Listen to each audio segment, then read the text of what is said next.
আমি ঠিক আছি। এই কথাটা আমরা কত সহজে বলে ফেলি, তাই না? কেউ জিজ্ঞেস করলেই, "কেমন আছো?" একটা হালকা হাসি আর উত্তর, "ঠিক আছি।" কিন্তু কেউ কি কখনো জিজ্ঞেস করে, এই ঠিক আছির ভেতরে ঠিক কী লুকিয়ে আছে? এই ঠিক আছি সত্যিই কি সব ঠিক আছে? আমি ঠিক আছি। মানে রাতে ঘুম আসে না। কিন্তু কাউকে বলতে নেই। আমি ঠিক আছি মানে ফোনটা হাতে নিয়ে একটু বসে থাকি। কেউ একটা মেসেজ পাঠাবে, জিজ্ঞেস করবে ঠিক থাকার আসল গল্পটা। জানি কোনোদিন আসবে না। আমি ঠিক আছি মানে ভিড়ের মধ্যে হাসতে পারি, কিন্তু একা হলেই বুকটা হঠাৎ ভারী হয়ে যায়। কিছু কষ্ট আছে যেগুলো কাউকে বোঝানো যায় না, কারণ বোঝাতে গেলে নিজেকেই আবার ভেঙে পড়তে হয়। একদিন কেউ খুব কাছের ছিল, এতটাই কাছের যার সাথে কথা না বললে দিনটা অসম্পূর্ণ লাগতো।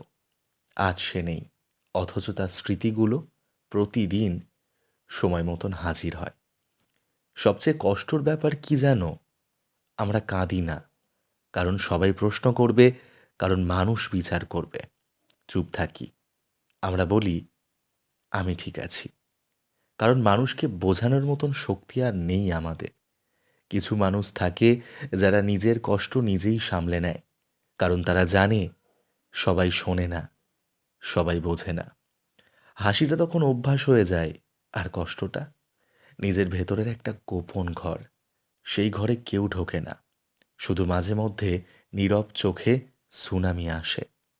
তবুও আমরা বলি আমি ঠিক আছি, কারণ সমাজ কাঁদতে দেয় না, শক্ত থাকতে শেখায়। কিন্তু সত্যিটা কি জানো? সবসময় ঠিক থাকা যায় না, আর সবসময় ঠিক থাকার ভান করাটাই সবচেয়ে বড় মিথ্যে।